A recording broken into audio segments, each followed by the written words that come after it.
guess what, everybody? We are back, and we're not going to start gloating because that's not the kind of people we are. This is a classy operation. But that's a lie. But maybe Bill's classy. I'm not. I'm going to go ahead. Classy, but then he is wearing the suit, so he is classy. I mean, if you've been keeping track of our upset picks on College Football Faircast, I think we're like 6-2 or something. We were off though with the South Florida. Yeah, and we knew eventually that bus would stop running, but still, I love the story. And of course, now the final battle for Florida, right? The final boss is this week, right? As Florida and Miami face each other, we have your friend and mine, ladies and gentlemen, ships at sea, children of all ages, by demand, by popular and maybe even unpopular demand. We have brought forth George Lopez, the other George Lopez, not the one. Yes, no, I gave him permission years ago to use who will help us to break down. I'm almost used to saying USC's season in the Big Ten. I'm almost used to saying that. It still feels a little weird. But of course, they get really tucked into Big Ten play, facing a really game and interesting Michigan State squad. Auburn and Oklahoma is a great measuring stick game. There's a lot of fun games. Like, people kind of slept on last week's games until they happened. Unlike this week, where I think people know they're going to see a lot of really good football. I'll start with my co-host, and then I'll go to my guest. Thinking about, the stuff that we just saw happen from last week. What things stick with you? What things will you carry with you? Well, first things first, if everybody doesn't know this, it's my co-host's birthday. So first, obviously, happy birthday to Bill. Happy birthday, Bill. We got to give him a shout out here. Thank you. Happy birthday. But, yes, I'm going to be honest. I struggled watching football after a certain team lost like they did in overtime. I'm not going to say I probably turned off football the rest of the day because I did, but I watched the Michigan game. I watched the Tennessee game. I kind of flip-flop back and through. Obviously, I think the big thing is I'm going to just talk about Tennessee here because that's my team and that's who I watched the most of. Tennessee wins that game if we had Deron McCoy and Ricky Gibson the second. It was obviously we were picked on. Our true freshman corner was picked on, who gave up the fourth down touchdown in the fourth quarter. He was picked on all game. He made one big play, but was picked on for the most part. Tennessee easily would have beat Georgia if we had McCoy and Gibson. If we just had one of them, we'd probably win that game. But if we had both, we would have shut down and won that game because we were dominant everywhere else besides the secondary. Everybody also said Joey Aguilar. He sucked at App State. He struggled in App State. He's throwing all these picks. He's not going to be able to play an elite SEC defense and keep them in competition. I think 14 for 14, 200 yards and 3 touchdowns tells you otherwise. Obviously, he kind of fell apart, but it was timing. It was a lot of drop passes. Like, there was multiple times where the ball was there. Star Thomas at one point in hands and was falling back for something. Like, there was a lot of drop passes where Joey would have had a way better game than he did. I mean, there was some passes that he could have been better, but there was a lot of drops. So this team is true. This team, as I've been saying, was being slept on. Everybody was saying Joey can't do it. Tennessee's not going to win 6 games because of Nico leaving. And Nico, nobody who watched Nico last year, you could tell who doesn't know college football, because everybody knew Nico wasn't the reason Tennessee won 10 games last year. This team actually has a quarterback who can be competitive, and we've actually abandoned the run. That was me and Connor, Thad on X, were yelling at each other because we abandoned the run. Like, we completely, like, that was what we were throwing it so much because it was being successful, and then we kind of forgot, hey, we got this far because of our run game. And then when they did run it, Star Thomas had some big, huge runs. So Tennessee's legit. Tennessee is not going to let one loss lose it. I mean, obviously, we could have won the game. Our kicker, I wish they called a timeout or at least went for another play, like trying to center it back up on that third down after the holding or the false start, just to make it a little bit easier kick. So I hope this is a learning experience. Young team with a lot of positions, a lot of injuries. Hopefully we can. This is an easy rebound week. We got UAB, so we're going to start our SEC play next week. Obviously, we did it this week, but we're going into the strong schedule, and I truly think this team can win out and be in the SEC championship by the end of the season. I will say this much, and unlike so many people who I guess didn't know who Joey Aguilar really was, I had watched him prior to the transfer. I had seen him attack all three levels. Right, he's a guy who can hit you with, he can dice you up with those little slants and mesh stuff. He can throw digs and comebacks, and yes, as we now know, if you didn't know, he can throw post and fades pretty well also. While I wouldn't see it as a gun or a cannon or a howitzer or whatever, he doesn't have a Josh Allen, John Elway, Brett Favre, Pat Mahomes level arm. He doesn't. But he has a Derek Carr level arm, which means you can make all the throws you'd ever need to make, and you can get, when you need to zip it, you can zip it. I have right now a early 5th round grade on him, but I think he could go higher. I think that he should. Some of it would be like just physical stuff. Does he measure taller than I think he is? Does he weigh more than I think he might? And have NFL coaches finally decided they're okay with quarterbacks? Because I think they're getting less weirded out by quarterbacks who may not be 220 pounds or may not be 215 pounds sometimes, may not be 6'1" quite. But I saw enough to say that if Tennessee doesn't get to where we think it might get, it won't be because of Joey Aguilar. Like he played very well. Just a fun little fact, not about Joey Aguilar. Good old Chris Brazzell III is on pace to have a better season than Tennessee's last Fred Biletnikoff Award winner, Jalen Hylett. That's another guy I was familiar with prior to the transfer, right? I was, as you know, I'm a big Darian Mensah guy. And so he was my gateway drug to Brazzell, who gave people the flux last year. I think he was 19 point something yards per catch last year, something. I know he's somewhere in the top 12, 13 in yards per catch. He is a true deep threat, but not just a deep threat. He's not afraid. If you need him to go over the middle, he'll do it. If you need him to block, he'll do it. He's a full-service wide receiver who just happens to be really good at running past people. So I've got a late 3rd on him, but it could go higher. I think that the thing. Oh, sorry. Go ahead. Oh no, go ahead, Bill. Go ahead. Other thing that surprised me was some of the defensive lapses, which I will let Matt, I guess, delve into in a moment. But go ahead, George. No, what I was going to say about Joey Aguilar, I was curious because to me that was his first in-the-moment type of game. How was he going to respond? And he impressed the hell out of me. And I was just like, to start off 14-14 in that type of atmosphere in Knoxville against Georgia, he didn't shy away from the moment. One thing when I used to coach kids, the one thing I always try to emphasize, embrace moments. Don't shy away from it. And that way, when it actually comes up, you're ready for it. And that's what I saw with Joey Aguilar. And I still don't know why, after that false start at the end of the game, why didn't they run one more play? They still had a timeout. Yeah. And when they didn't do it, I just had it in my head, he's going to miss the field goal. Yep. They should have ran more plays. So, I mean, it's a learning lesson for Coach Heupel. But I think that day the better team lost in that game.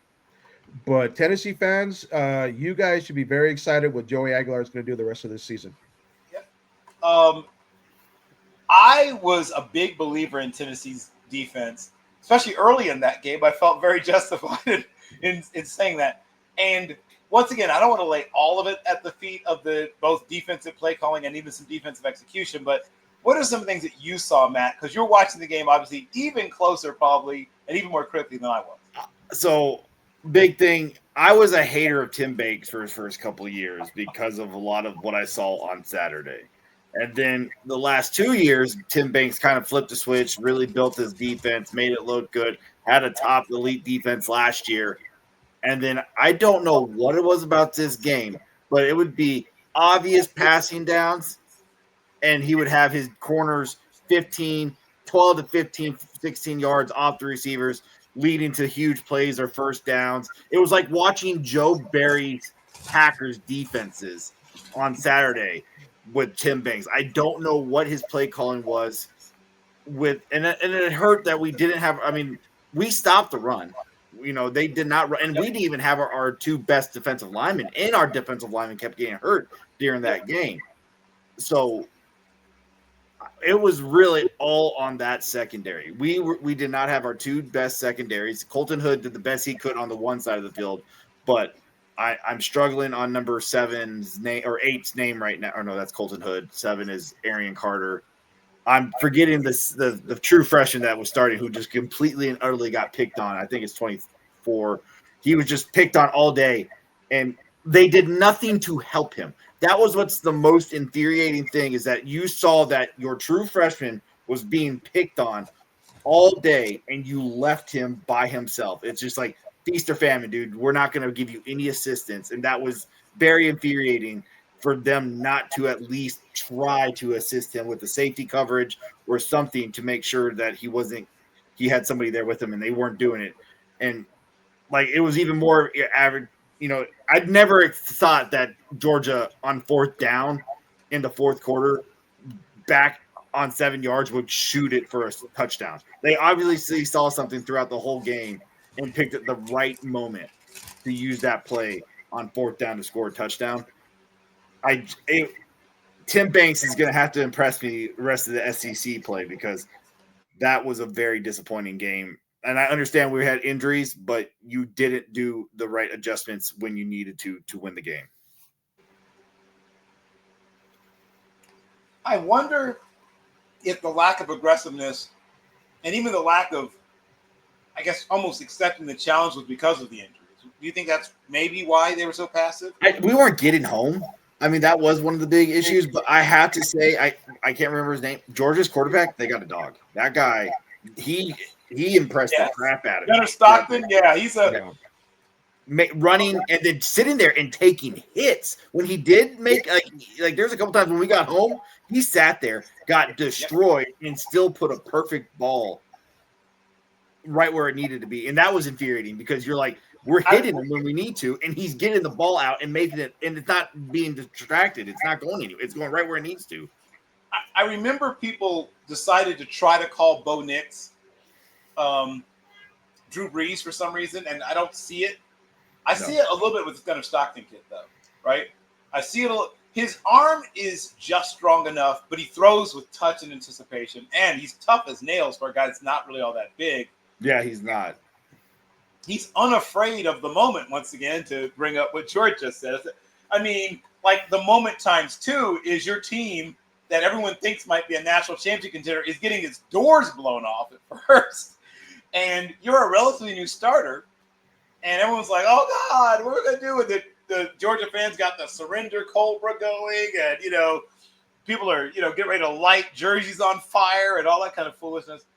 And it seemed like at the beginning of the first half, it was turning the page. This is the new Tennessee team. The Georgia powerhouse is done. Tennessee is turning the page and becoming going to be the powerhouse of the SEC. And we went right back to our old ways and letting Georgia own us and come back from last 4 games. I mean, never that big of a lead, but the last 5 games we've started off hot with a up to 2 point or 2 score lead, and we've lost them all. Yep. It is very heartbreaking to be a Tennessee. I literally couldn't watch football the rest of the day, and there was a lot of games on. I just that just deflated me. I get it. I understand. Well, we didn't, as much as I feel. Well, I don't feel your pain, but I can observe your pain. But that's not why George is here. George is here because I'm not going to say USC is back because, well, one, that would be wildly inappropriate to say because we haven't really seen them play anybody. And 2, I don't think they'll ever truly be all the way back to what, John McKay or Pete Carroll was doing. But I think they can get back in the sense of being a team that every couple of years can maybe make a run towards the playoffs. It's funny because when NIL first rolled out, I was like, oh, USC's in LA. They've got all these uber rich people who, even if they didn't go to USC, sort of are associated loosely with USC and just the fan base. There's enough Right. Back I said to powerhouse of myself, man. But see, oh, what oh, nobody those talks work- about with NIL in Los Angeles is the taxes. right. Taxes will kill you in Los Angeles. So, I mean, they can go to Florida. Oh, we don't pay a state tax. We can go to Texas. We don't pay a state tax. We come to California. Oh, when they see that and they meet with their accountant and they do their taxes. That's one thing people don't really think about when it comes to the NIL money. That's why a lot of the big name transfers, I believe, aren't coming to California, USC, or when Stanford was a little bit better, and well, UCLA. Well, we know Nico came to UCLA, and I wonder if he's regretting that decision to come to LA for less money. And look what he's doing there. But no, I agree with you right now. What you said, Bill. It's very premature to say USC is back. Right now, again, Missouri State, Georgia Southern, no disrespect to those teams. They did what they did in those games, which was expected. I remember I was at the home opener against Missouri State, and my brother texted me during the game, is USC this good? And I can't really say because of who they're playing. They're doing what's expected against Missouri State. We will know when they get into Big Ten play how good they really are. I do think Lincoln Riley has got them going in the right direction right now, because I do think this team is head and shoulders better than they were last year. I think last year was an eye-opening learning experience for what it takes to compete in the Big Ten, because I think they lost 4 games on the road in Big Ten where they held a fourth quarter lead. Yep. Yeah, and you could just see the defense just physically wore down. They were not prepared for that type of physicality in Big Ten football. So the entire offseason, getting new conditioning coach, new strength and conditioning coach. And I think one of the best things they did is they brought in Rob Ryan to be the linebacker coach. He's bringing a swagger that's been missing at USC for quite some time. And you can see it on the field. So, Coach Ryan, the defensive coordinator, Coach Lynn, they got that defense ready for Big Ten play. And SC fans are excited about this season going forward. I think, they do have an outside shot at getting into the college football playoffs. But like I said, time will tell. I do think Lincoln Riley's got him going in the right direction. Jaden Mayava is really impressing me as a starter. I'm watching him. He's not indecisive on his passes. He knows what he wants to do, and he's doing it, but he's taking good care of the football. So far, no interceptions. And he's got receivers on the outside where he can throw the jump ball pass, knowing that they're going to outwork the defensive back to get to that ball. So having Lane and Lemon on the outside is doing wonders for Jaden Mayava's numbers. I think 989 yards so far through 3 games. But the one person no one talks about is our tight end, McCree. Because everyone's so focused on the outside. McCree has just been running seam routes all game. And Mayava knows he has them. So SD fans are excited about that. And what I'm calling the new Thunder Lightning backfield with Jordan Wayman Jordan, and Eli Sanders. It's this version of Reggie Bush, Lindell White. Coach Riley has said that this is the best running back room he's had. Reggie Bush. There is a lot to be excited about with USC football. There are some things to be concerned about, I think, on the defensive end, especially in their pass coverage, because they still have lapses in coverage where they're leaving people wide open. And you can get away with that against Missouri State and Georgia Southern. Not going to get away with that against Michigan, Oregon later this year, Notre Dame. So they do have to button that up. The things that stood out to me, and I've been a Jordan Mayava fan since he beat out Doug Brumfeld, who I liked at UNLV. And I was like, wait, who's this kid, right? And Brumfeld got I think it was a high ankle sprain. He's a pretty good player. He made my all underappreciated team the year before, Brumfeld. And I'm thinking this is going to be a breakout year for Doug Brumfeld. And this Mayava kid, at that time was a freshman, comes in. First thing I noticed, he's unafraid to throw the football. I mean, right off the bench, he's slinging it. And Brumfeld had a good arm, but this kid, Mayava, has an arm. I was saying before, these guys have a good arm, NFL arm. This guy has a plus arm. He's a top 5 to 8 percentile guy in terms of what he can do with the football, throwing it. And he's not done developing, right? I mean, he still conceivably could play a whole other year after this one if he wanted to. I think it'd be smart for him to stay one more year. I agree, but we all know that doesn't always work out the way that we would like to see it work out. I think it's going to be until the NIL changes. There's these teams can say, hey, you come stay one more year. You're going to make more money staying another year here than you are going to go to the NFL. So, and you could improve yourself. I mean, unless you're 101 first round guarantee, quarterback should really consider like, hey, I can stay in college for 4 or 5 years, making more than I'm ever going to make at the NFL level. So let me stay here. And if I have to bounce and go somewhere to get paid or whatever, you're seeing it with all these quarterbacks trying to add for extra years, all these players, because they know they're going to make more money now than they're ever going to make in the pros, because a lot of these guys are day 3, day 2 pick, and you're never guaranteed a long career in the NFL. Yeah, who's that quarterback that sued the NCAA recently to get a 7th year of eligibility? Pavia, who we just talked about. He said that was false. The 7th year, he came out and said that wasn't. Oh, okay. So, supposedly, somebody on, I guess, Team Pavia, might have been a lawyer, might have been an agent, simply sent something like a letter of inquiry to the NCAA. Is apparently what happened, and Pavia said he had no knowledge. Okay. They need to stop. I think it's dumb at this level. If you're going to do it and give these kids that many years, just make it a semi-pro. It's getting away from college if you're allowing a kid to play, a 25, 26, 27-year-old adult playing in college football. The only time I can see that is if someone's going to college after doing a stint in the military.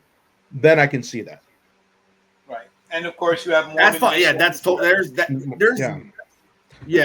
stuff that there's stuff that is acceptable, but for to say at your D2 time or your NCAA or not NCAA, NAIA, that stuff not accounting to your D1. Was it NCAA? Was it college football? Yeah. Sorry, it doesn't. I don't care what level it is, unless it was an injury or something else like that. I don't think you have 4 years, maybe 5. You're not getting 6, 7, 8 years. Yeah, I got the big news yesterday or today where it's only one transfer portal now, one window. Yeah, but have they decided on the date yet? I don't think they finalized a date. Yeah, they're going to allow the proposed date is, I think, 2 weeks prior to the college football playoffs. I think it's the proposed date. I hope not. It has to be after college football's over. It's got to be after the championship game. Yes. Well, we'll see. We'll see. But I'm just saying it needs to be after football is over. All games need to be played. College, you got your champion. 2 weeks, a month later, portal go. Yeah, see, I may be in the minority with this, but it bothers me when I see bowl game. You know what? I'm going to transfer out. I'm not going to play the bowl game, or I'm going to sit out and prepare for the NFL draft. You played the entire season with that team, and then you're going to drop out before the bowl game. It bothers me, and again, I might be in the minority about that, but I think those players should show respect to their teammates. They've gone to battle with them all year. Finish the job before you do your next move. If you're going to go into the NFL draft or if you're going to transfer, finish the job. And again, I could be in the minority with that thought, but I'm a little bit old school in that sense. You start it together, finish it together. Amen. I agree. I'm on the same page with you there, George. Before NIL, I would have pushed back against that because I'm always sort of pro labor versus management. But now that the labor is at least being compensated, you're being paid, you're being whatever term you want to use, you're receiving remuneration. I think of it like, if you're going to work and you're getting paid to go to work, you should go to work. I wasn't quite as doctrinaire about it when they were unpaid labor being milked, by these other entities that were making lots of money. But yes, if we're all making money, then now I agree. I think that a player who's injured or things like that, obviously is different. But yes, if you're a healthy scratch does not sit with me the same way now that you're getting paid. Yeah, I before wonder if NIL, that's going to I'll take tell you, effect. before NIL, I had the issues where if you did transfer, you had to sit a year. That used to bother me because coaches could leave one job to the next and they didn't have to, there was no waiting period. They were just able to jump into the next job. So that kind of bothered me back then when players were forced to sit for a year. Yeah, that was always, and then the other problem. You're right. That always. I think everybody agreed that always sat wrong with them. I think because the coaches could just dip. I mean, usually head coaches wouldn't dip and B coordinators wouldn't quit. Dip every year. But if I do. I think everybody hated that. It's just I forgot where I was lost. I had a thought and lost it there for a second. But no, I 100% agree. The kids not being able to transfer and then being punished, going to the NCAA say, hey, I want to automatically be able to play. I had to transfer because my mom was sick. Okay, well, we're not going to let you play because of that. But, oh, hey, I'm a 5-star that transferred. Oh, you're going to play because you're a 5-star. You're a big name. We don't want you out of college football because money. Oh, this is a big kid. But, hey, I transferred for a legit reason. Mom's sick, needed to be home closer to her. Well, we're not going to let you. We're not going to let you play immediately. You got to sit out. Or they're sunsetting my major that I came here for, and I'm still have 2 more years of eligibility, and they're not going to offer my degree program anymore. Yeah. Like it was funny. Like the legitimate student athletes were given less. We're given less deference, less concern, less attention. Then, as you said, guys who were literally going to be, 3 and done guys. So, yeah, I thought that was a sort of weird dynamic. But I don't want to forget that USC is going to play Michigan State. Yes. So I would like to, while we still have George, break that game down. You have 2 really exciting entry quarterbacks in Aiden Childs and the aforementioned Mr. Jaden Mayava. You have 2 teams that one that has run the ball very effective, one that wants to be even more effective running the football. You've got defenses that haven't really faced the kind of test they'll be facing. Both of them will be facing a different test from what they faced so far to this point in the season. And even the coaching staffs are going to have to, I guess, buckle it up, whatever term you want to use, in a way they have not to this point, because you've been able to hide or keep back some of your good stuff to this point in the season. Now USC is going to have to, reach up into the back cabinet to get some of the good stuff on both offense and defense. So, George, walk me through this game. How do you see this game playing out? Who are some of the key matchups, key players, both the players themselves, but even key players in the larger sense in terms of the coaching staff that might give one team an advantage? I think the battle for the key for this game is going to be who's going to win the battle in the trenches. Through 3 games, USC is averaging 240 yards rushing. And that's allowing Coach Riley to keep the offense balanced. I mean, the number of pass attempts to number of rushing attempts have been pretty similar per game. Michigan State, I was looking this up when I was doing my preview article. They're giving up 64 yards rushing per game on their defensive side. So it's going to be who's going to win that battle, the USC offensive line or Michigan State's front 7. I think that's where the key is going to come, because if USC could keep getting Eli Sanders and Wayman Jordan going, it's going to be a long day for Michigan State. But if they can contain them, then we're going to see how much Lincoln Riley's learned as being a coach at USC, what kind of adjustments he can make. I think that's what it's going to come down to, battle of the trenches. Again, SC control that defensive line. I'll ask my co-host to weigh in. Do you agree, or what are some of the key matchups you're thinking about, Matt? Well, yeah, I was just looking. I mean, I haven't watched a lot and done a lot of research on these 2 games.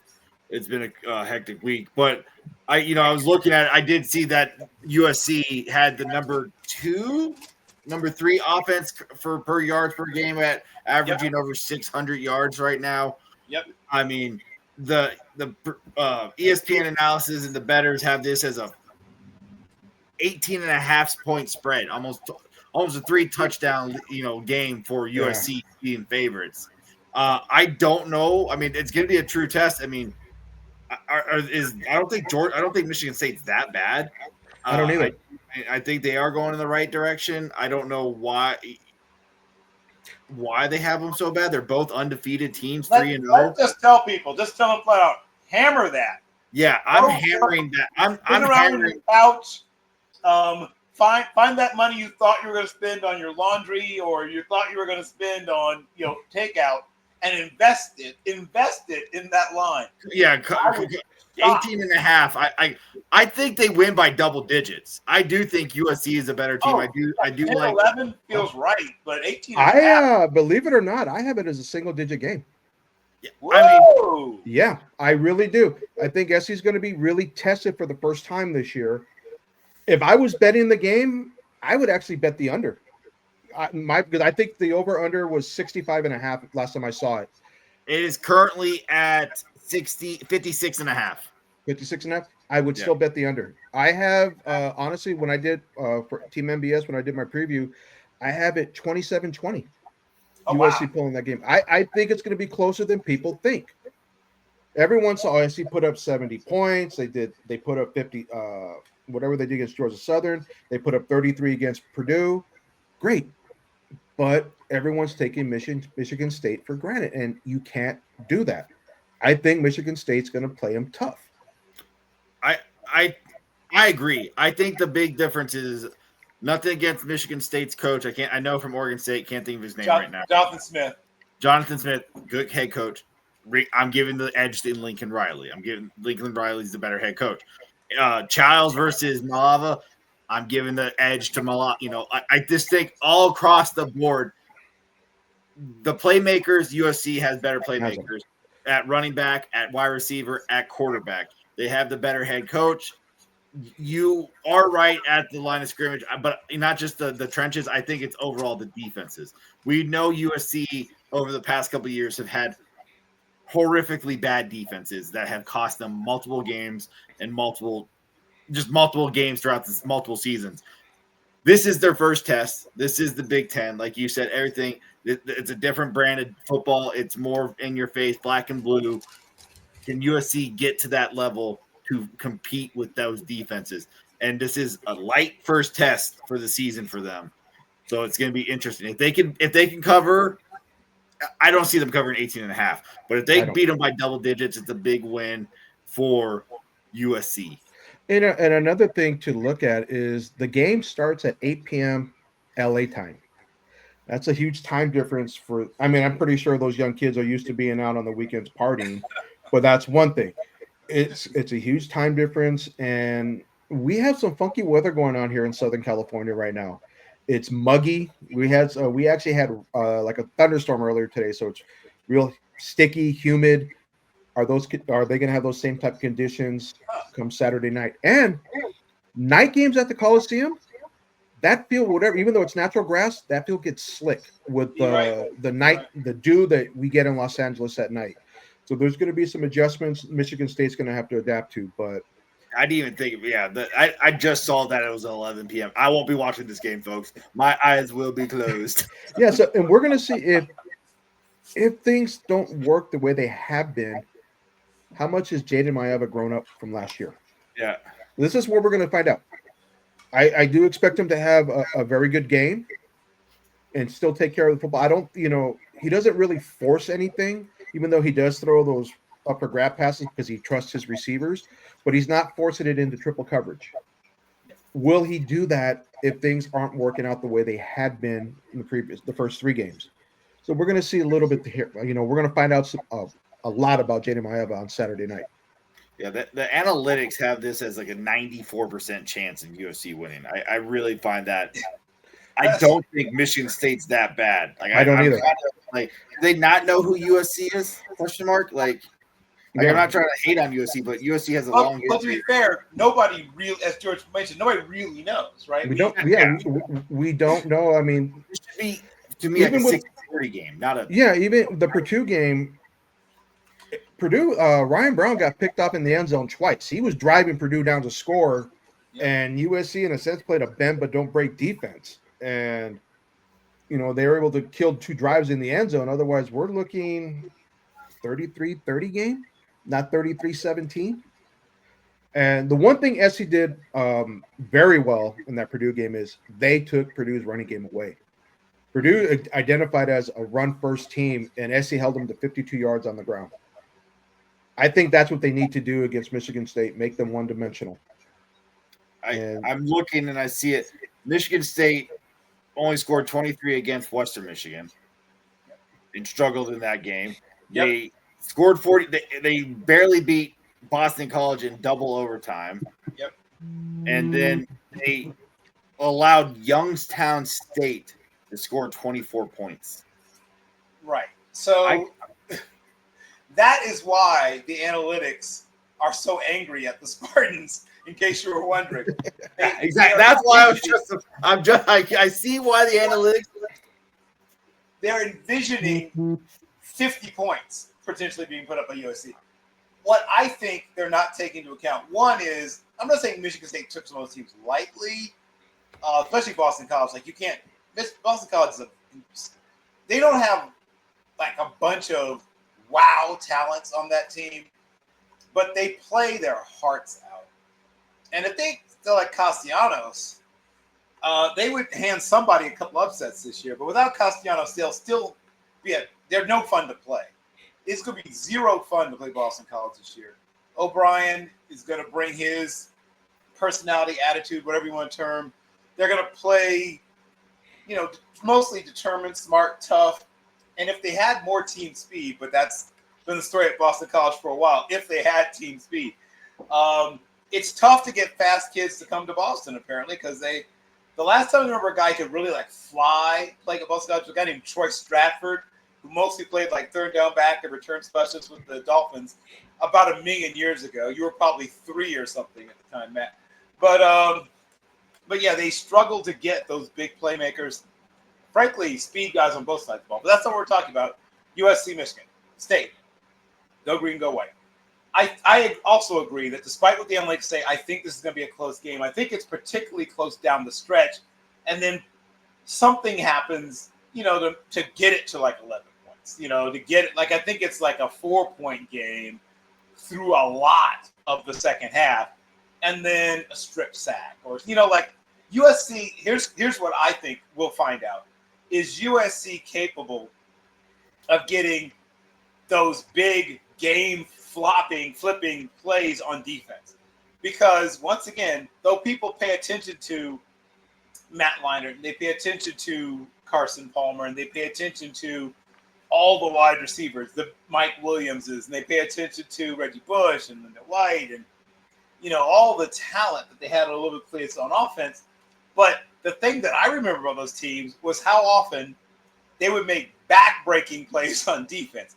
Brian Cushing would get a strip sack, or, one of the, Frosty Rucker would punch a ball out. They got a lot of high-leverage turnovers. They might not have been – I felt like they got turnovers exactly when they needed to. That might just have been my perception. But can they do that now?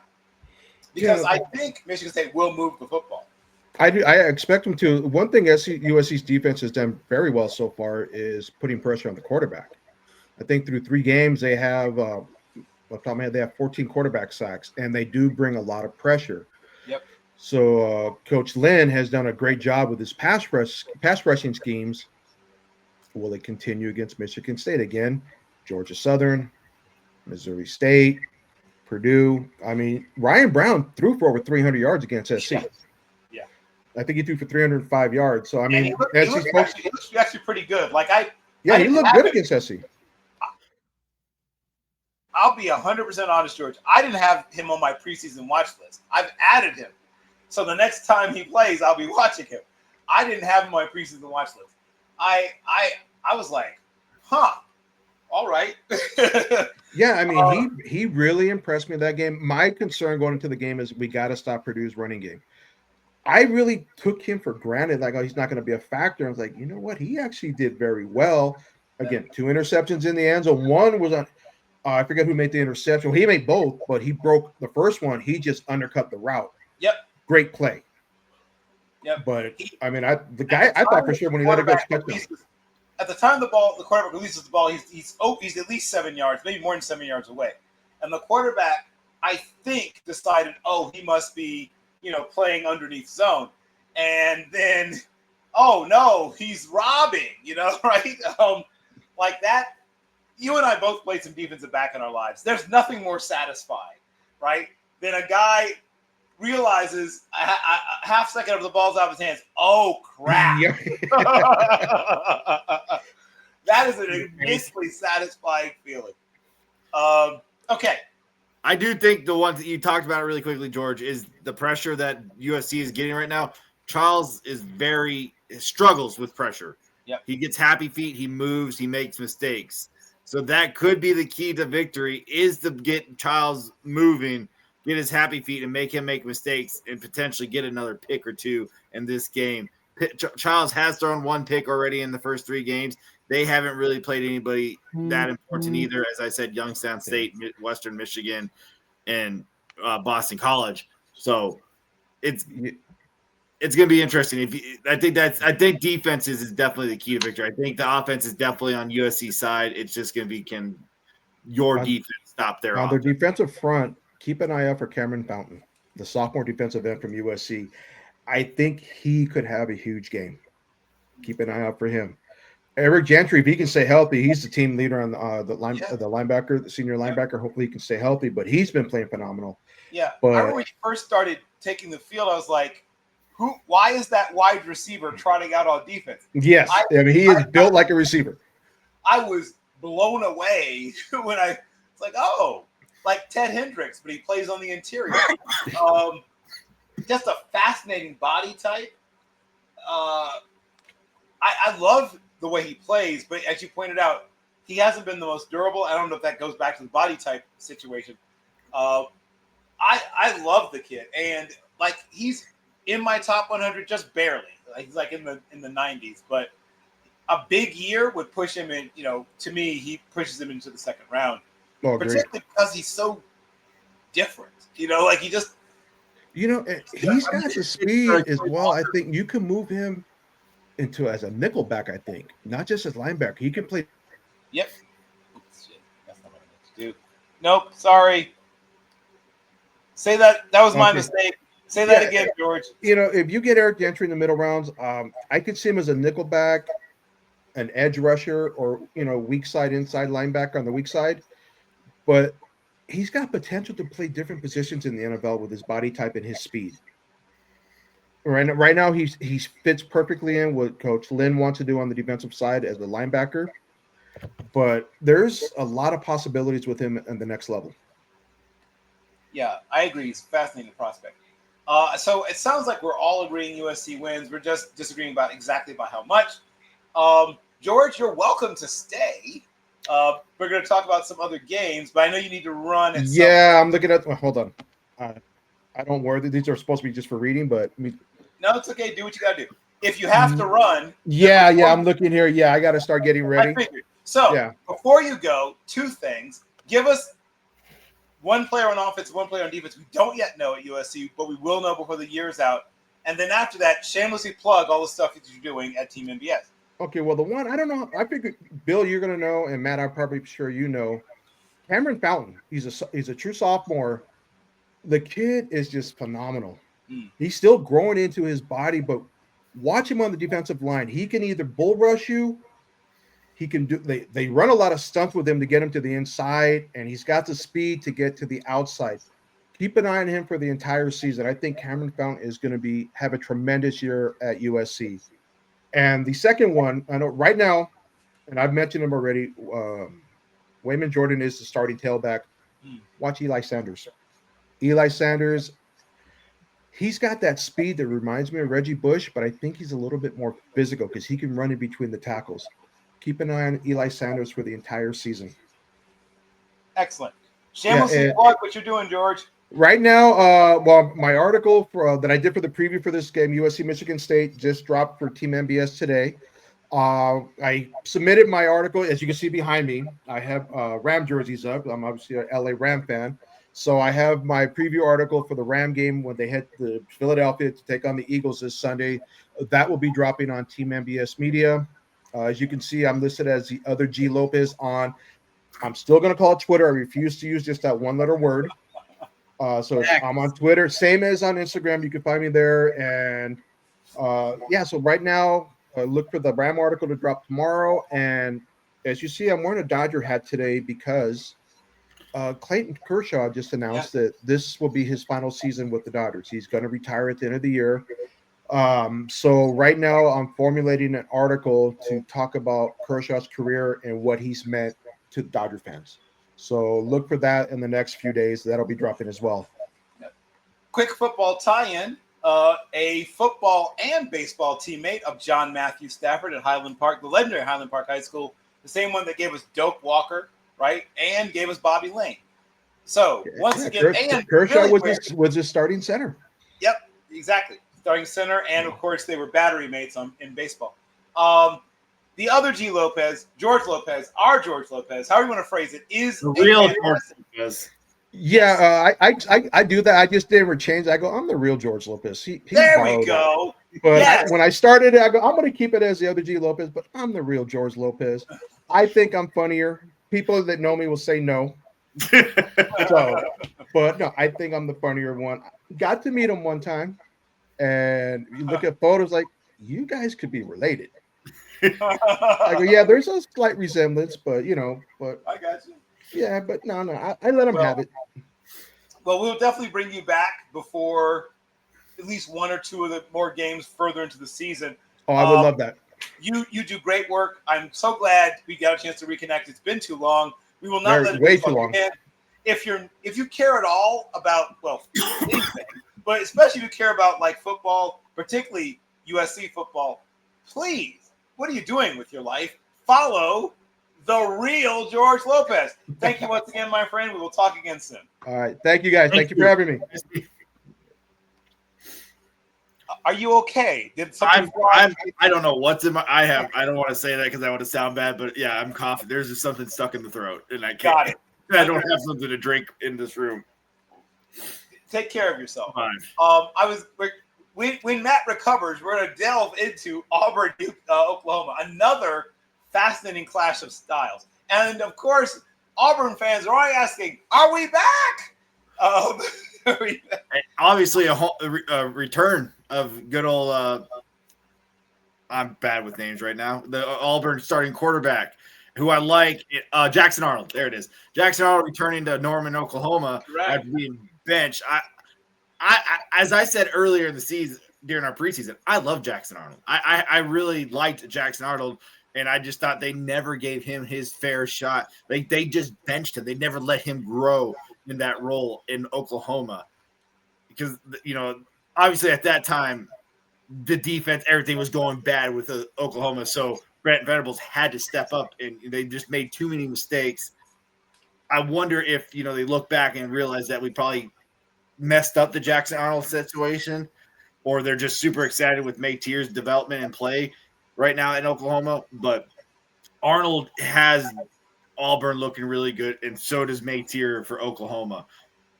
So it's a very interesting game, and it's going to be interesting. This is a massive revenge game because I don't think obviously I don't know Jackson Arnold, but from what how he got treated, I feel like he doesn't have the best feelings for the coaching staff in Norman, Oklahoma. I feel like this is going to be you bench me. Well, guess what?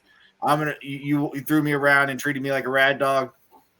I got you. I'm going to show you what you missed out on. He has said all the quote unquote right things during media availability. It's just another game. They did what they had to do for their program. It worked out the best for everybody. Kumbaya. But I promise you that in team meetings and I'm sure he's never watched tape so hard in his life. He is trying to pick out who is he going to embarrass, right? Yeah. He wants Oklahoma to be featured, but in the coach, Mr. Go 30, I can't remember his other name, but the guy that does the whole film study. Yes, I know exactly who you're talking about. He wants to put them on his radar. That's what he wants. He wants them have to hear about how so and so's mama will let somebody penetrate the end zone, right? Yeah. That's what he wants. He wants them to have to squirm in their seats as they get featured and embarrassed on the all over the social media. So here's my read on the team. This game. We talk about the trenches. I'm going to talk about the perimeters. The trenches matter. Don't get me wrong, but when as I know, the perimeters matter. Trust me. If there's a person right now that knows the perimeter matters, it's this guy. Right. You understand. There's going to be balls that are going to travel 25, 30, 35, 40 yards down the field in this game. Whose defensive backs don't panic? Remember all the techniques they've been taught. Okay, use my off arm to just kind of locate the receiver, then locate the ball and gently lean into the receiver while I try to make a play on the ball. If you do those things, even if you make contact with the receiver, that yellow hanky stays in the pocket. However, if you do this, right? If you're the golden retriever so happy that you made it home treatment is given to the receiver, that's when the flags come out. So you say that, but Georgia's allowed to tackle Tennessee wide receivers and no penalty get called. But then when Georgia makes a horrible throw and no receiver gets touched, they throw penalties. So it's all up to the refs. We got to have accountability for the refs too. This is the moment in the show where I mentioned that the views, the feelings, and the words espoused by one Matthew Brunel do not reflect the words, the views, or any of the policies of Team MBS Media as an organization. We support Matthew, but we are not with Matthew in this particular instance. You don't think the refs should be held accountable, sir? Here's what I'm saying. I've watched a lot of football. There's terrible calls in almost – you can find one or two awful calls in every game. Now, it's the timing, and it's a game that everybody and God's little sister was watching. I get what you're saying, right? It was the wrong game to have some terrible calls. It's just been all sports, and it's in football. You're going to hold players accountable. You're going to hold coaches accountable. You know what? For big moments, refs have a lot of big moments too where they screw it up, and there is no. Well, I mean, there is, but you're not privy to it. They are scored and blah, blah, blah. Yeah, but I don't get a good bowl game, or I don't go to the college football playoffs, but I don't get a penalty. I don't get suspended. I don't get. No, there's no suspension. They don't get punched in the stomach. You're right. That's all I'm saying. That's, there just needs, put their name on the back of their jerseys, just like these, let us know who. Okay. I'm not mad at that. That's a joke. I'm not mad at that. Actually. I wouldn't mind that. Okay, so back to the things about this game. This is not just because I played safety. I promise. Safety play doesn't get mentioned nearly enough when people break down football games. But for this game, particularly this game, the team whose safeties have a bad game, that team's going to lose and probably lose in slightly embarrassing fashion, right? Because both teams are going to try to put their safeties in a situation where you either are having to run with very athletic people or tackle angry people who run at you, and probably both of those things. The safeties that are good in coverage and can also come up and prevent big plays in the run game are going to give their team, I think, the best chance to win. That's not really a controversial statement. I'm going to say it this way. The team whose safeties have a really good game wins this game. People rarely point to safeties as keys to victory. Once again, whatever, I get it. But this game, the corners matter too, don't get me wrong. Yeah, because they're going to also put those guys in some odd situations. But truly, if your safeties panic, if your safeties bite and go places they probably shouldn't go because their eye discipline was bad, you're going to lose this one. My lady love. You're not. I think you're right. It's gonna be on the secondary, safeties. But I think that comes back to the quarterback play. It always comes back to the quarterbacks. Quarterbacks are the most important. Can those safeties be the reason that the quarterback has a bad day, or is the quarterback the reason they have a bad day? I think this game is gonna come down to turnovers more than anything. Who is gonna have the turnover at the wrong time? I don't know. I'm trying to look up the spread to this game right now. I don't know what. I think this is going to be more of a closer call game, but I'm pulling it up. They have OU as underdogs by a touchdown and a half. Oh, okay, that's about right. I think this is a back and forth affair. They don't have it as a 47 under, so they're really expecting defenses to keep this a low score. Okay, well, that's where I'm going to break with the quote unquote smart money or whatever it is. I think this. I'm taking the over. I might stay away from human who wins this game, though I'm slightly leaning Oklahoma. But I think I like the over for two reasons. They're going to put you in situations where if you slip, if you sneeze, if you know what I mean, like both these teams are going to are going to go for the jugular. There's going to be some some take this, take that in this kind of game. Haymakers thrown, whatever term you want to use. Mutual assured destruction. I don't know. Pick something. The receivers in this game are good. Some of the corners in this game are good. I have the safeties circled.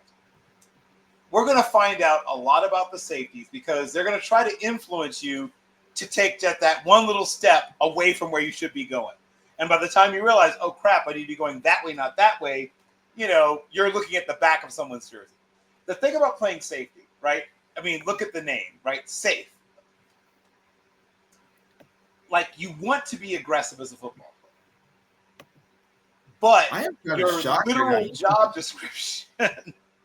You can get $30 tickets to this game right now. I was a top 25 college matchup in Norman, Oklahoma, and you can get a ticket for $30 right now. Say what? Say what? Okay, well, first of all, let me just say that is surprising. And if you are a football fanatic, and speaking of fanatics, if indeed you love College Football Forecast and you want to support us, if you click the link, which is, I don't know, if I did this right, it's either down or up. We'll see how it works, but when it actually drops on YouTube. There'll be an embedded link somewhere. And click on that sucker and buy yourself something or buy something for someone else you love. But speaking of fanatics, this crowd noise makes a difference. That's why we talked about Lane Stadium. We talked about, the two Death Valleys. You mentioned Tennessee, right? Where Neyland Stadium is a difficult place to play day or night, but especially night games.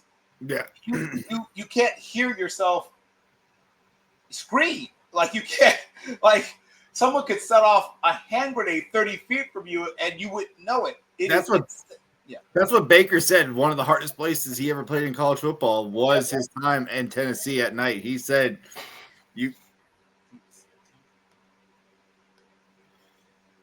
That was me. Sorry. No, you're fine. Yeah, you could have just taught. Like he literally, like they had trouble communicating on the field with how loud it was at Neelam. So yeah, I mean, that's gonna be a huge thing. Obviously, I mean, why is Norman having issues selling tickets and why are they so cheap for this game? I mean, it's just seeing the ticket prices are that low. Do people not believe Oklahoma's back? Do they not trust Brent Venables' defense? Do they? Why? Like, it's a top 25 SEC matchup game for $30. That's weird. If I had free time, if I wasn't going to UAB Tennessee game this weekend, right. When I get my, I don't know if I would want to fly out to Norman. But I'm excited about a few of the things, and I'll mention a few more things I'm excited about in this game. Once again, coaching, right? I mean, Venables, while he's a head coach, he is now also the defensive play caller. He has his fingers, he's in this defense up to his elbows. Forget fingers. His whole body practically is embedded into this game on defense. He's going to be the de facto defensive coordinator for this game. And I won't call this game a referendum on that'd be a slight overstatement. But if that defense looks bad, if Auburn wins and wins by 2 scores, there'll be whispers, I think is the term I would use. There'll be whispers. And then he can shut them up just by winning again. But some Auburn fans, not Auburn, sorry, well, maybe that too. Some Oklahoma fans never fully bought into Venables. Like some didn't. No, they never have. Yeah. Some never have. Now, there's a chance maybe to win some of them over, but yeah. This is even though he has a top 25 team right now, they're 5th in the SEC.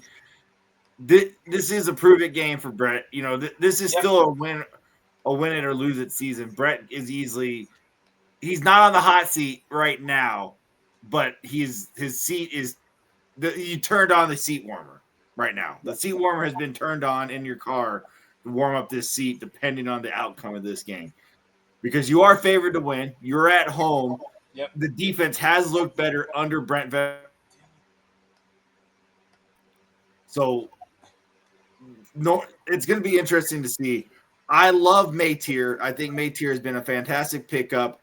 The wide receiver for Oklahoma, I can see his number. They've got a couple of them, but there's one in particular that is a speedy little. You mean Nick? Come on, Nick Anderson? Not Anderson. Nick. And Anderson? It is Anderson. Yeah. Speed demon, tall, great player. He made a huge play against Michigan. Yep. And Maytier can throw at all levels and at all different angles. Maytier could arguably be the best quarterback in college football right now. That's not a crazy thing to say, actually. No. That's not at all crazy. And then Jackson Arnold has had an amazing season as well, but side by side, Maytier has been better than Arnold. Yeah, but to me, here's the things that this game's going to come down to. It's probably going to be a pretty darn warm game. Can you wear down the other team's defense, right? As much as they love quick strike offense, can you also maybe you get up 10 points? Now can you have some 4.5, 5.5, even some 6-minute drives to just kill the legs of the other team's defenders? I mean, if we both have played defense in our lives, and nothing's worse than an early season game where it's 83 degrees and it's 79% humidity, and the other team is gaining 4 yards, 3 yards, 7 yards, 3 yards, 4 yards, 5 yards, and you're like, you almost wish, like, just score already, right? I'm miserable. I'm sweating in places I didn't know I had, and it's just the worst. Like, you're more embarrassed by somebody like, throwing a ball over your head, but it's not as painful. It's not as itchy and yucky. It's embarrassing, but at least, you still minty fresh. The thing, that's one thing I've been, like I said, the safeties, the corners and safeties of each team are going to be severely tested. Eric Singleton, speaking of transfers, right? Impact transfer from Georgia Tech, who is, stupid, crazy, ridiculous, funny, almost like chuckle to yourself fast.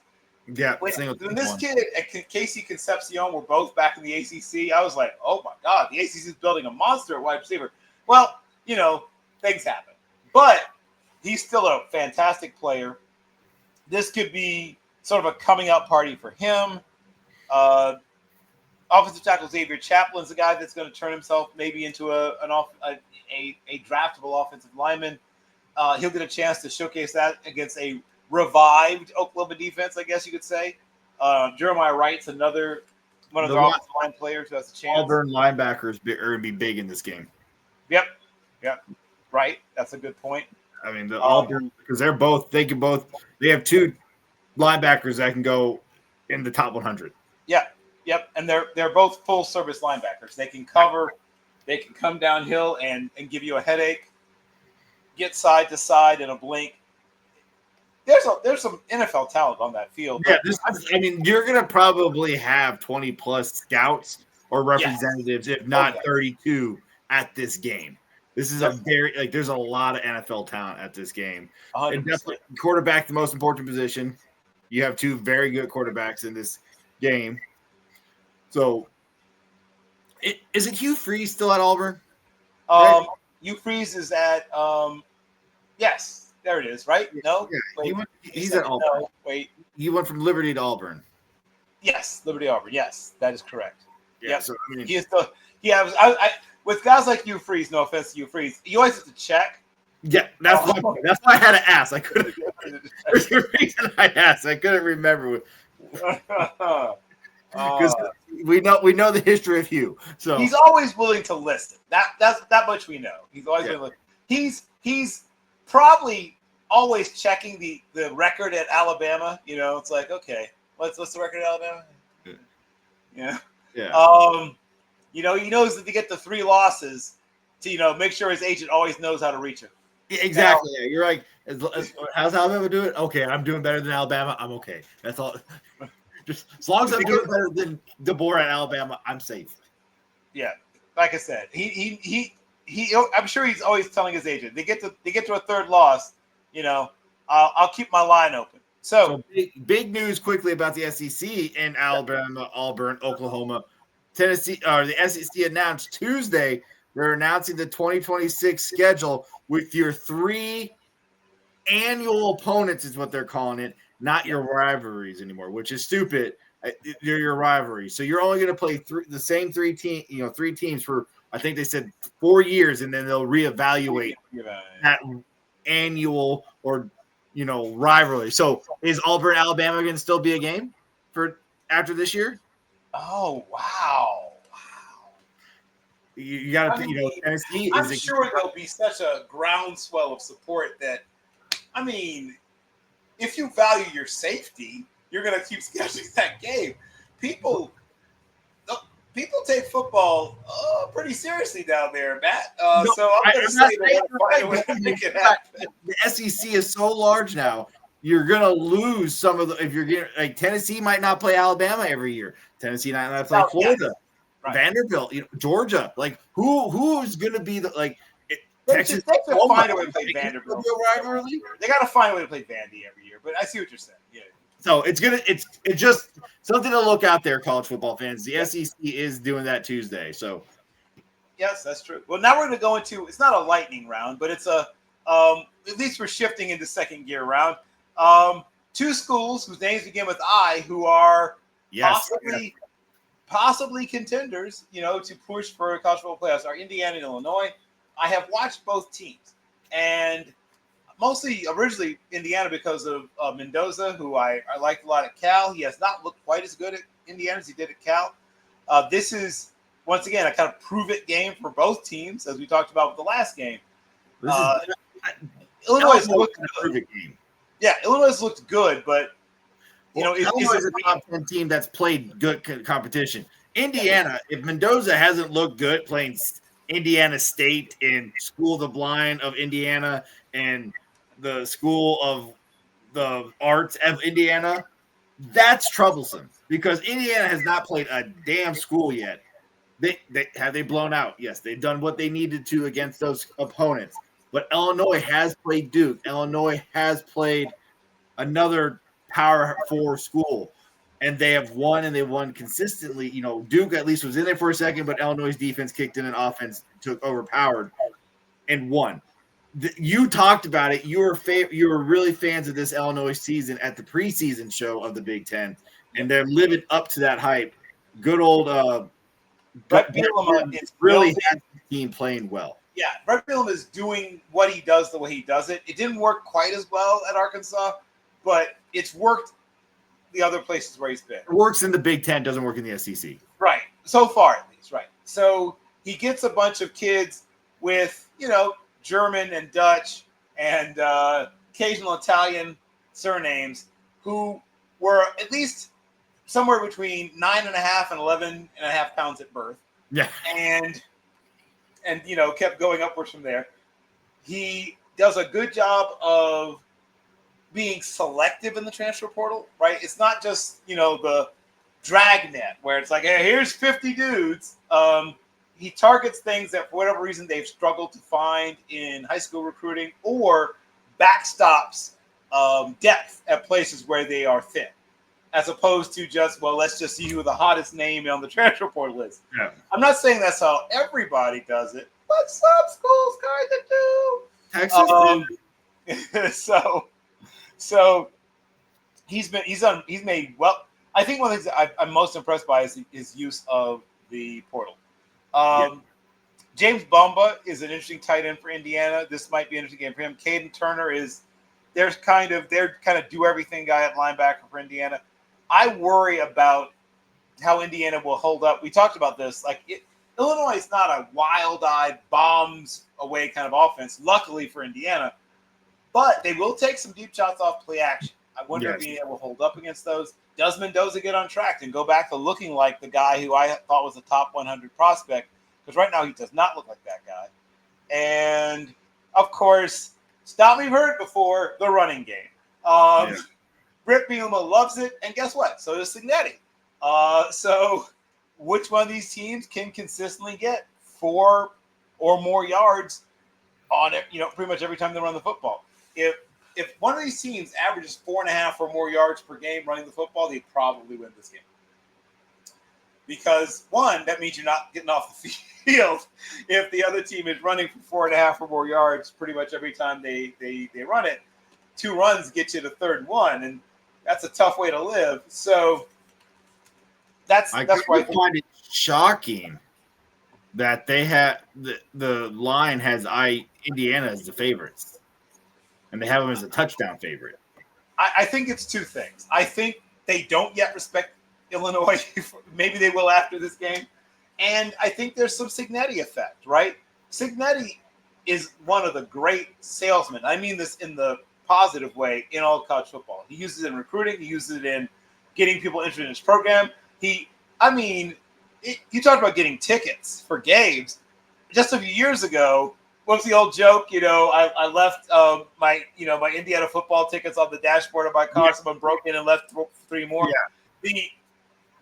It used to be that, there'd be at least 11, 12,000 people, but they came dressed as empty seats for every game. And now it's now a tougher ticket, right? Indiana football is a tougher ticket that has been in probably darn near 30 years. I mean, you have to go back to the Bill Mallory days, maybe. You're not wrong, but they don't know how to act. Not act.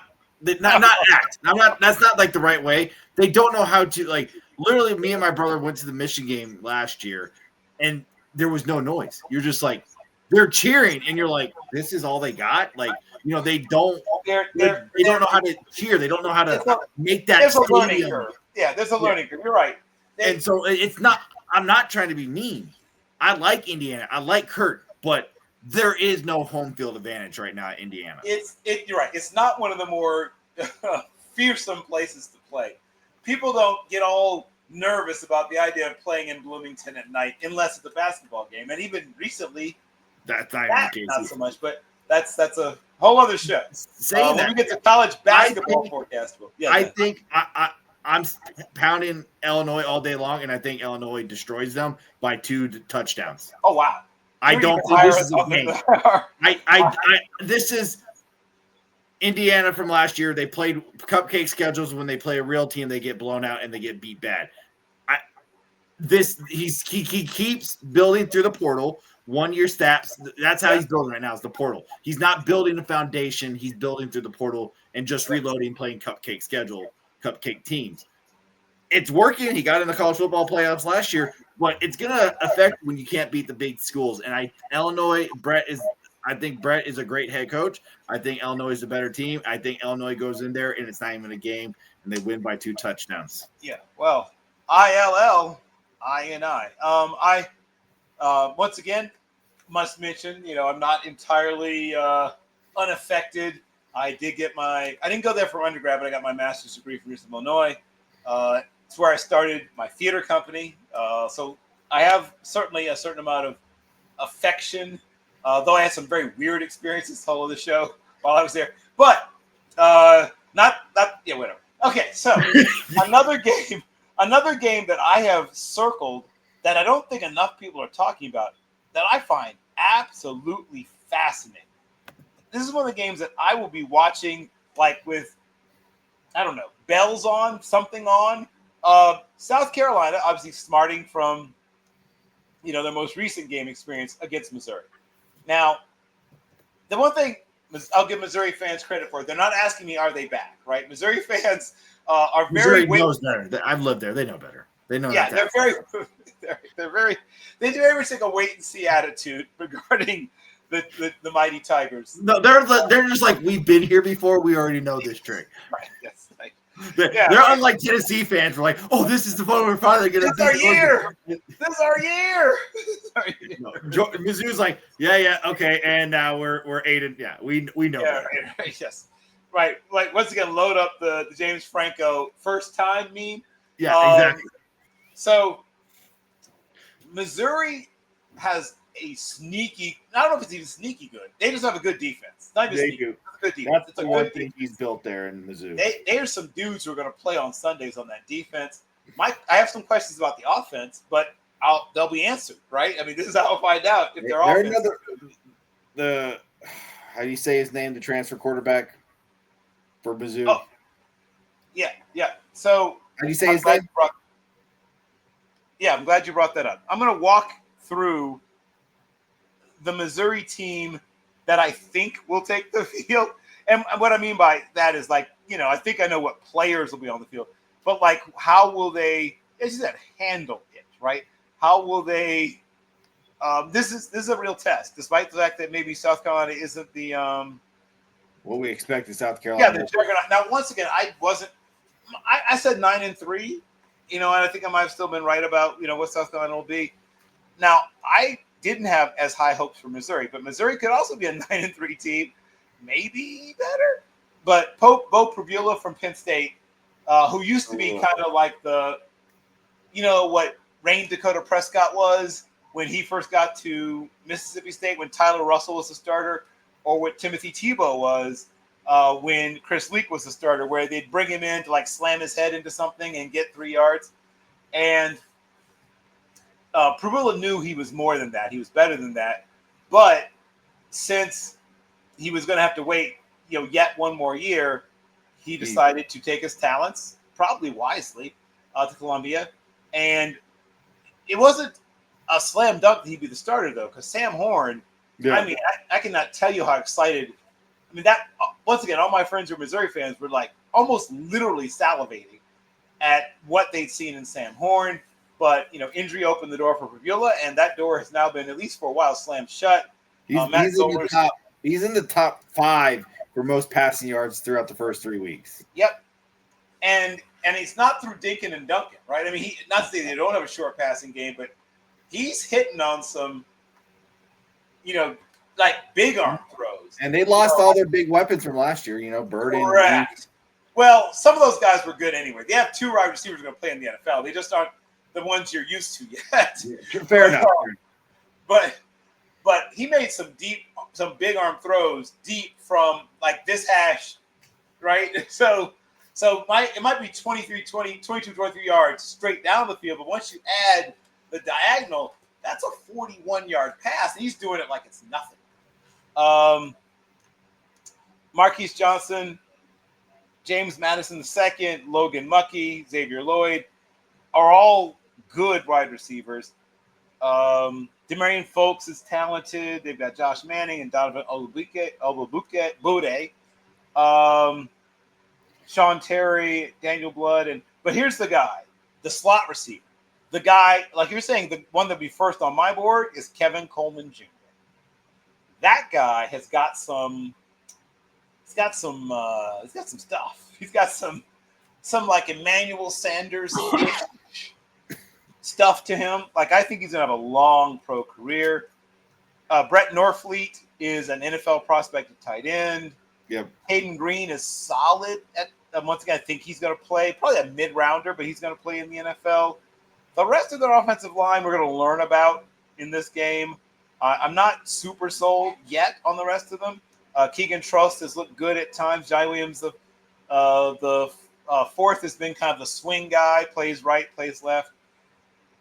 Zion Young is another guy with NFL potential. Sterling Webb, Elias Williams, and Marquise Graciel have cycled into the D tackle. They all have seen some time. Yeah. I mean, the big thing is Sellers. I mean, this game could be nothing if Sellers doesn't play. I mean, Right. And when either Sellers doesn't play, if they get really good quarterback play, think of the number of times somebody, had to step in and played, absolute lights out, right? Gunnar Stockton, when he had to step up and play, and now we know it's not a fluke, right? When Gunnar Stockton had to go in, right, and play because of injury, he went out there and balled out, and we're like, well, now we know it's real. Yeah, it's an interesting game. This South Carolina team is not the powerhouse on offense that people expected it to be. Correct. I mean, they have struggled against Virginia Tech. They have struggled against Vanderbilt. Yep. And Virginia Tech just fired their head coach. I mean, this South Carolina team. Honestly, I mean, even with Sellers right now, I'm not so I know, we say this. We were talking about this Virginia or South Carolina team early last year where we're just like, we barely just beat Old Dominion. Like they're about to this team, and then they just went up. So are we about to see a flip of the switch here? And this, the first couple of weeks they struggled, and all of a sudden it's like, oh, we got ourselves. There we go. Now we're off. Well, if so, it has to start here, right? They can't lose another game. I mean, they can obviously, but they should not. If they lose, they're out of the SEC for sure. I mean, right. They their chances to be a college football playoff team are dangling right here in front of them. Right? Yeah, exactly. If you lose to Mizzou here, you don't make the college. I don't see a path for them as a 2 loss. Once again, at that point, it's like get ready for your gift bags from the CarQuest Bowl. And then potentially, you know what? Jokingly, a plane from Blacksburg went to Columbia, South Carolina today. Of course, so that's spreading the rumors of good old Shane. The return of the prodigal son. Yeah, I mean, South Carolina would be stupid to get rid of him, but they have a long history of getting rid of good coaches. Even though Virginia Tech, he could go to Virginia Tech and he'd be his daddy and never get a job. Oh, if he went to Virginia Tech, he'd be coached for life. Yeah, but I don't think he wants to follow his daddy anymore. I mean, that's a tough. The good news is at least you have the palate cleanser of Brent Pry. Thank you, Brent Pry, for taking and Fuente. Oh, sorry, Justin Fuentes. I do remember you exist. I do. Virginia Tech does not want to remember that. I know. The funny thing is, and I'm going to admit it, I initially defended the hire. I'm going to raise my hand and say everybody did. Everybody thought that was a great hire because he was the guy. Everyone's like, we just got the best head coaching candidate. Here's what I began to realize. The real power behind the throne, I guess, was Ryan Silverfield, his run game coordinator and offensive line coach, and co-offensive coordinator / run game coordinator, appears to maybe have been the real power behind the throne. But that game is one of my favorites. I'll be watching that game intensely. I think the big one too is Utah versus Texas Tech, and that game is going to be brutal. Yeah, I think there's going to be. I mean, I don't like to predict that, people are going to probably limp off the field on a semi-regular basis, but that's the kind of game where somebody's, you're going to have to ice tub, fight for the ice tub. That's what fight to get in the ice tub kind of games. Both offensive lines are very large and for the most part, fairly experienced. They have a couple of green spots. Both defenses are defenses that like to put the smack down on you. So let's pause right there on defenses. Utah, I will never question a Utah defense. That's what they have been bread and butter forever. Yeah. Texas Tech's defense, let's be honest, they have not played a damn team worth mentioning to say that this defense is real. Yes, they're the number 1 offense in college football. Yes, they've averaging 60 points a game right now because you have played nobodies. This is the first true test of Joey McGuire down at Texas Tech for this season and this offense, this $20 million roster that or $25 million roster that they have combined at Texas Tech. Can they score 40? Can they score 30? What are they going to be able to score here? That's going to be the question. Utah's defense is going to be able to stop them. They're going to be able to play them. how is Texas Tech going to respond to a team where they can't roll over them? This is the first true test of Texas Tech this season. Yeah, I think that things that will really matter in this game. Can you get Utah? I mean, you won't get any team in the third and long, but Utah's strengths are not executing third and long plays. Can Texas Tech get consistent, not just pass pressure, but consistent? Can they move the line of scrimmage back? Like, can you push it back? Can you make running backs chop their feet or bounce where they want to just run? Can you muck up the read of a quarterback who, they don't have the 30-year-old Cam Whiting anymore, or whatever they have, right? Finally, they've been forced to move on from Cam Whiting, and so now, they no longer have. I'm half joking about him being 30. I think it was like legit. He was freaking close up there. He was close. I think it was legitimately. Riser was freaking old, man. That guy. Yeah, Cam Rising was like, I think maybe legitimately 27. But yeah. To put it in perspective, I think he and Joe Burrow may have been in the same high school class coming out.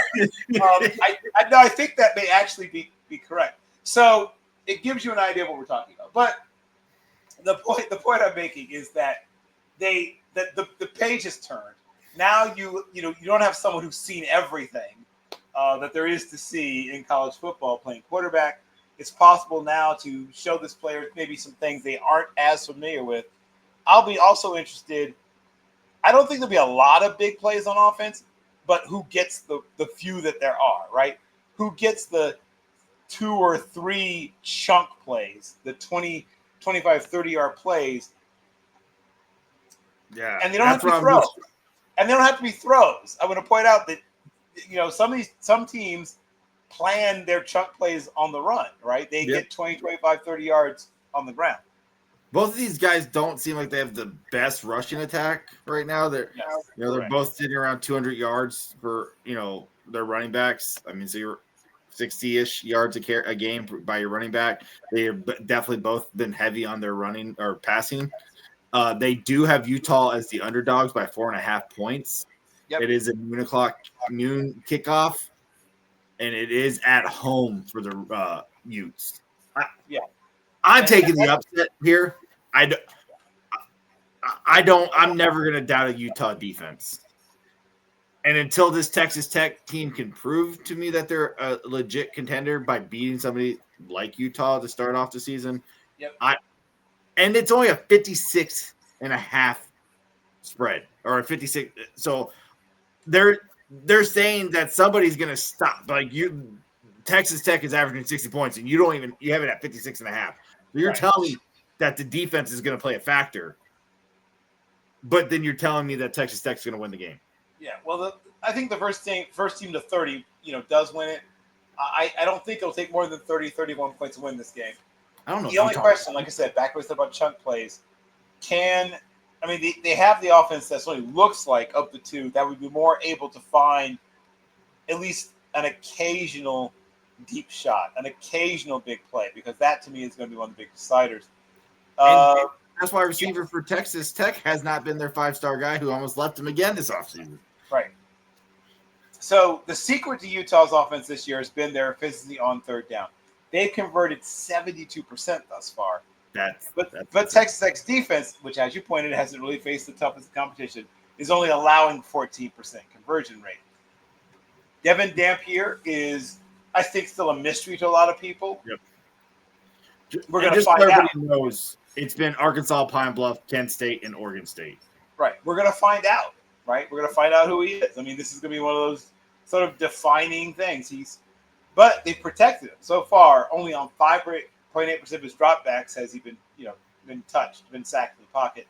So mobility, toughness, and offensive line protection, if that can continue, it gives them a chance to possibly, if not pull the upset, at least make it super close, but possibly pull the upset. It's a 4.5. They have it as a little over a field goal. Yeah. They do predict this to be a very close game. I do like the Utah Utes. So I have multiple upsets this week apparently. I see that.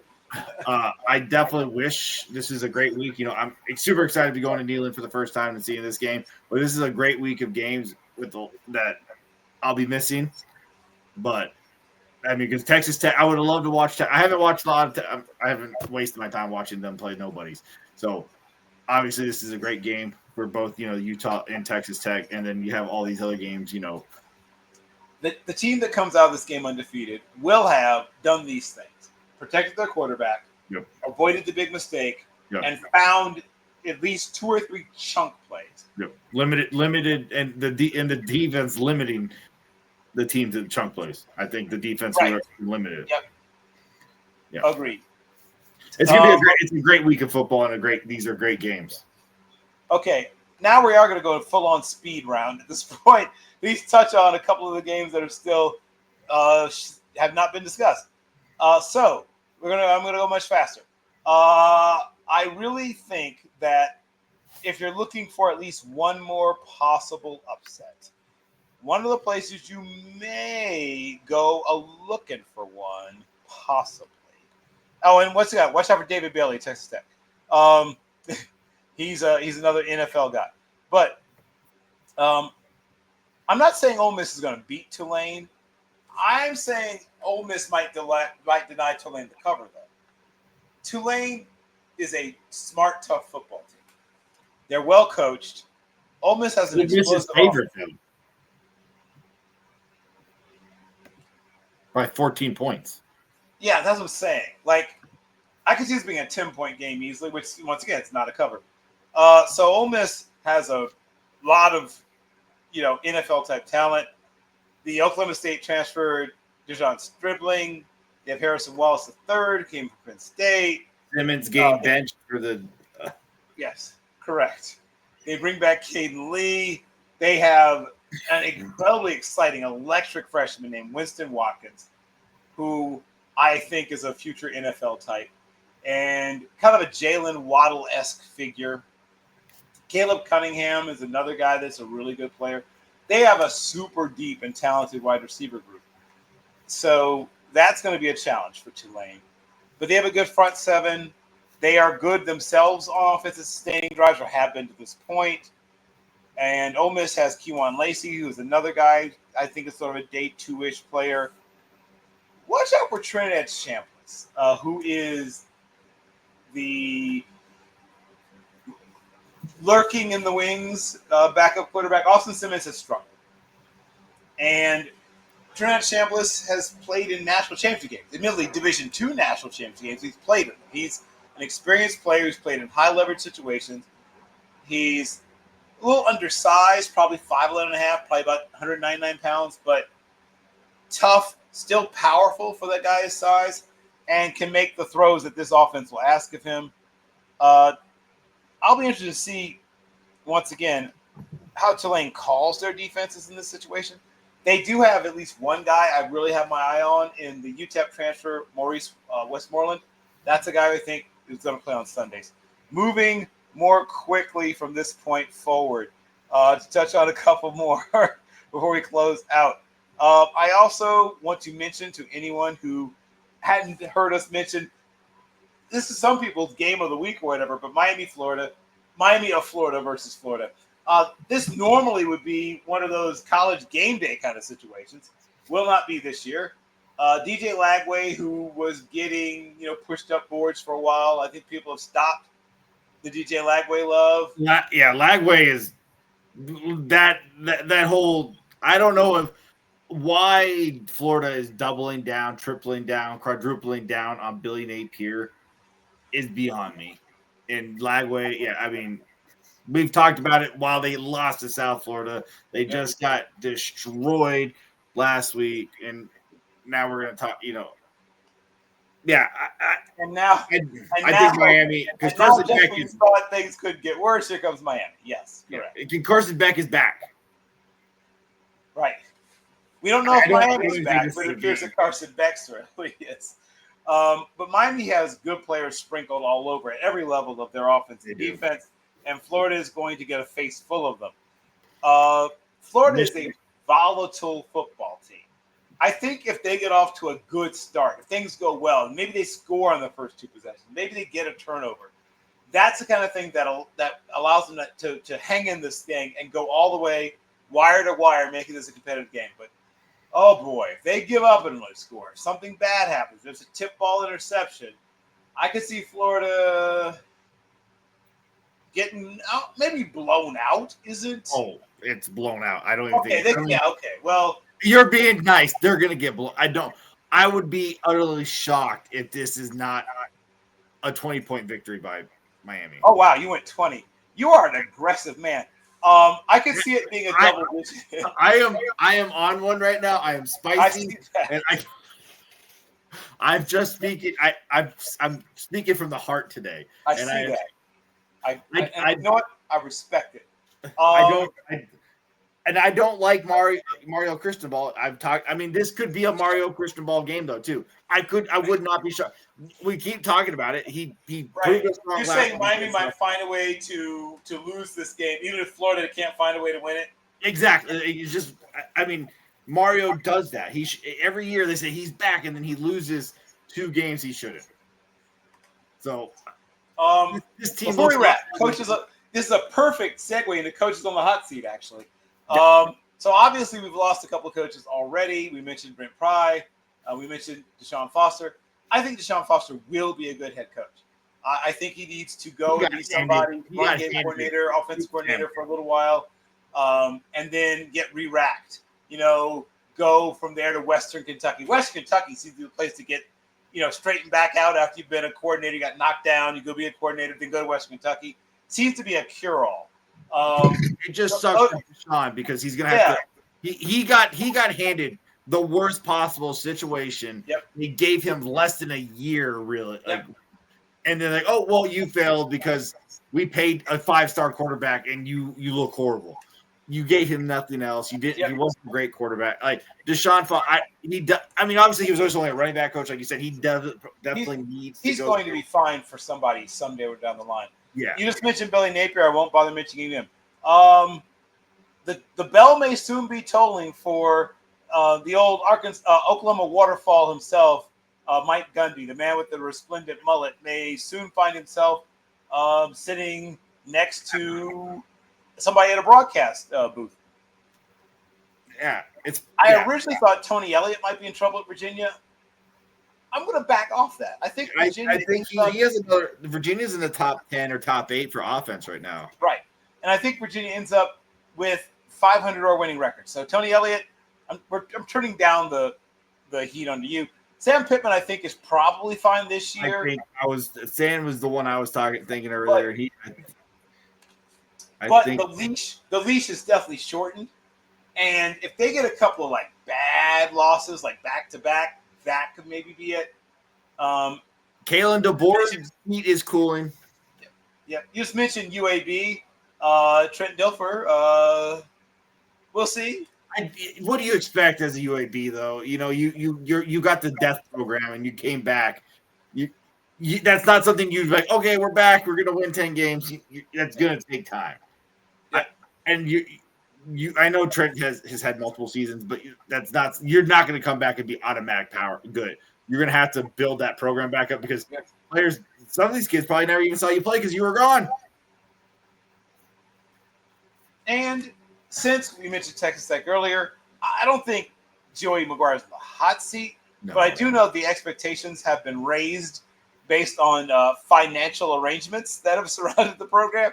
So the days when they're thrilled to go 8-4 and head up right and be in the Gator Bowl or whatever, those days are over.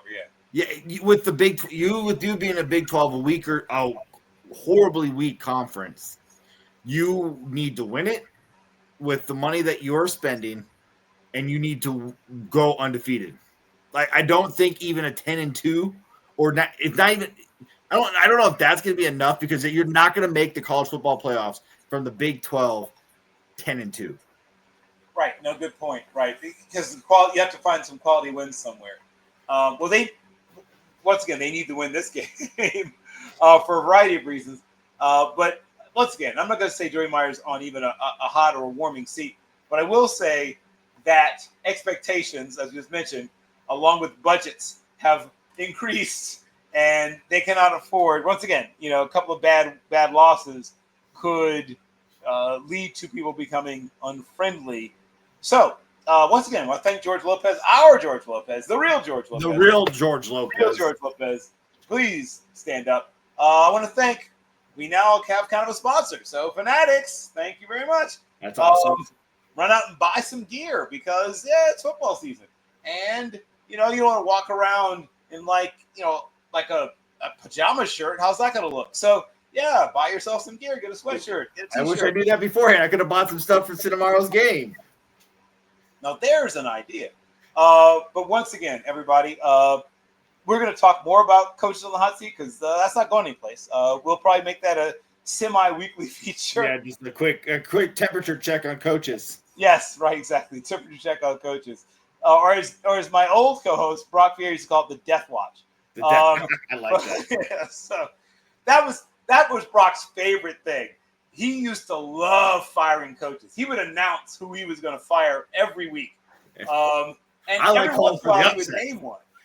He would nail one. Like there was a couple of coaches where it was like, so-and-so's gone, and like the next week they were gone. It's like, woo, But once again, and that's not why he's writing for who he's writing for. Right, exactly. Well, once again, it was a great show. We could keep talking, but we probably shouldn't. Brad and I will also occasionally write companion articles, including probably a coach's hot seat article together and some other things together. We'll talk about the most disappointing and the most surprising positive teams probably that we've seen so far. We'll probably revisit that 2 or 3 times a year as the things change. This is going to be a great journey together that my co-host and I are on. We are learning each other as we are learning this season, and hopefully you'll take this journey with us. On behalf of Matt Brunelli, say goodnight, Matt. Good night, y'all. And quick thing, look out for the Michigan-Nebraska game as well. Great game, Yes. 1.5-point spread. Michigan going to the Cornhuskers. It's going to be another big prove-it game for Bryce Underwood. Exactly that. And I should just mention real quickly, they are beginning to drop the HBCU Legacy Bowl names, and the first 2 guys are NFL types. Eric Hunter, if you haven't watched that kid, Eric Hunter, that's an NFL prospect. And Shelby Gibbons from Southern, that guy, a sort of undersized pass rusher, but over the just ludicrously productive. There was one year where he had between sacks and other TFLs a total of 29 and a half, which I think led all levels of football. That's the kind of player that guy is. So we will see you again next week. Once again, See you next week. Follow and subscribe.